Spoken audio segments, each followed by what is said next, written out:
and welcome to the final episode of Counterspin.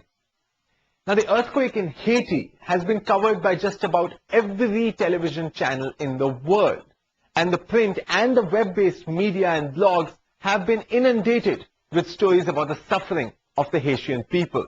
And the suffering is such that there has been an outpouring of sympathy and aid from both countries near and far. Pakistan, which has suffered its own terrible earthquakes, has also pledged to send tents and medicine to the impoverished island state. Renowned philanthropist Maulana Abdul Sattar Eidi has also gone in person to Haiti to use his undoubted expertise to help out. But while the rest of the world sees disaster, some, believe it or not, see opportunity. And by some, I mean the Heritage Foundation. This is America's leading conservative think tank. Major supporters of the war on terror and leading proponents of an expansionist American military doctrine. Just a day after the quake, the Heritage Foundation posted this on its website, saying, among other things, that the US should send a large military contingent to the island to counter Venezuelan influence and prevent Haitians fleeing to the United States. It also says that Obama should take Bill Clinton and George W. Bush on board in this initiative and use the disaster to push through, quote, badly overdue long-term democratic and economic reforms. A little later in the show, I'll be telling you just what those reforms have done for Haiti in the past. Almost as soon as it was posted, the page was removed and replaced by this somewhat lighter post. But by this time, it had already spread all over the net and onto my PC. And surprisingly, despite the fact that Heritage is bitterly opposed to Obama's policies, its recommendations seem to have been taken in their entirety.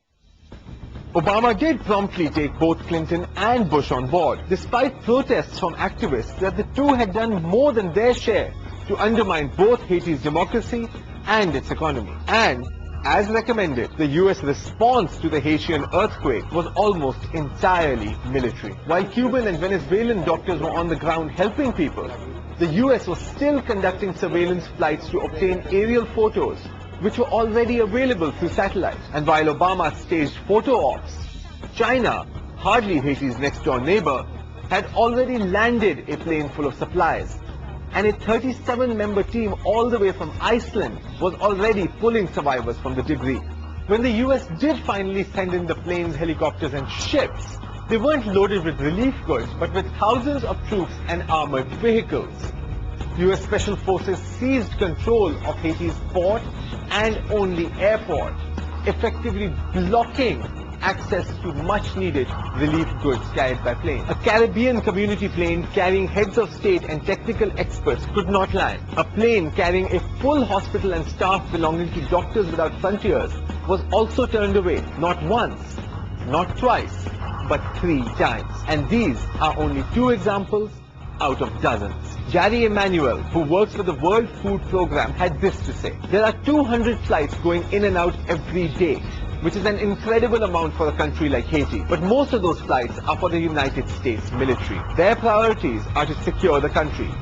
Ours are to feed. We have got to get those priorities in sync.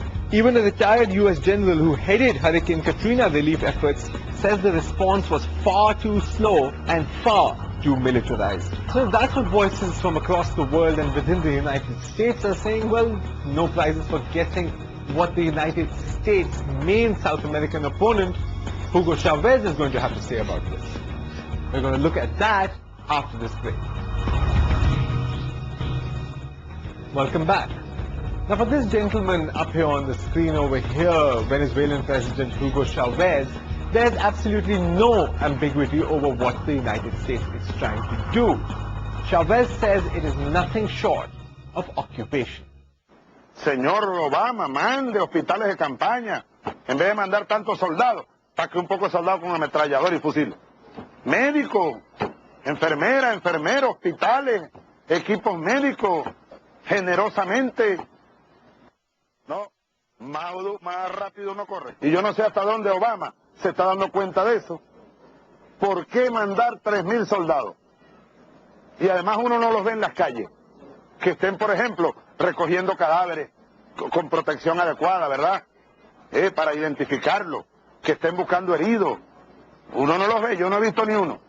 Solo los ve cuando se bajaron de los aviones. While you can expect that from Chavez, the same accusations have been made by human rights activists and by France, which has openly told the US that this is supposed to be about helping Haiti, not occupying it. The US, of course, says that troops are needed to secure relief supplies, but the longer the wait, the more desperate people will resort to looting, and thus the US will justify its demand for even more troops.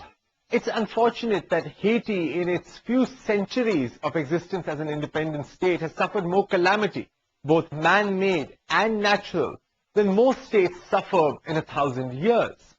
So what's the reason? Well, one man, American evangelist Pat Robertson, has an answer. Something happened a long time ago in Haiti, and people might not want to talk about it. They were under the heel of the French.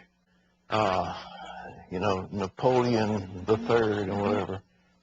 And they got together and swore a pact to the devil. They said, we will serve you if you'll get us free from the French.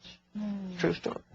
And so the devil said, okay, it's a deal. And they kicked the French out. You know, the Haitians revolted and got themselves free. But ever since, they have been cursed by one thing after the other. Cursed? Yes. But by the devil?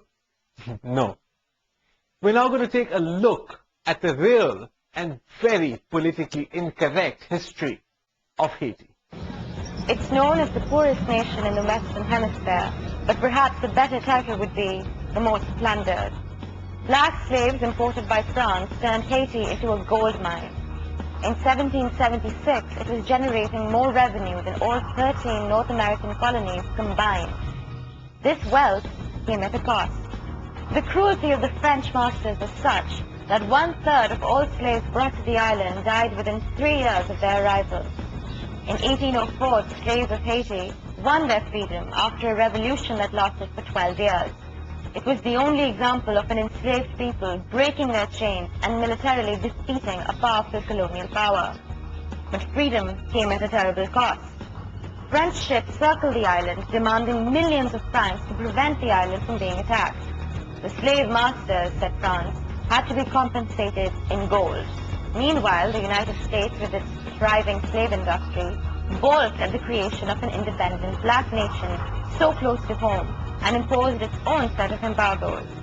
This economic strangulation continued until 1825, when France offered to lift embargoes and recognize the Haitian Republic. If Haiti agreed to pay restitution to France of 150 million gold francs, an impossible amount for the time. The sum, about 5 times Haiti's export revenue for 1825, was exorbitant, but Haiti had no choice. In exchange for this fortune, France officially recognized the new nation, but no other countries did. The debt was not repaid till 1947, by which time a bankrupt Haiti had sunk too deep into a black hole of poverty. Not even Latin America's vanguard of liberty, Simon Bolivar, recognized Haiti, though he owed it everything. It was Haiti that provided Bolivar with refuge and resources to free Venezuela, Colombia, Ecuador, Peru, and Bolivia. In return, Bolivar sent Haiti a ceremonial sword, but no acknowledgement of the Haitian state. The United States continued to contribute to the political and economic isolation of Haiti during the 19th century, blocking Haiti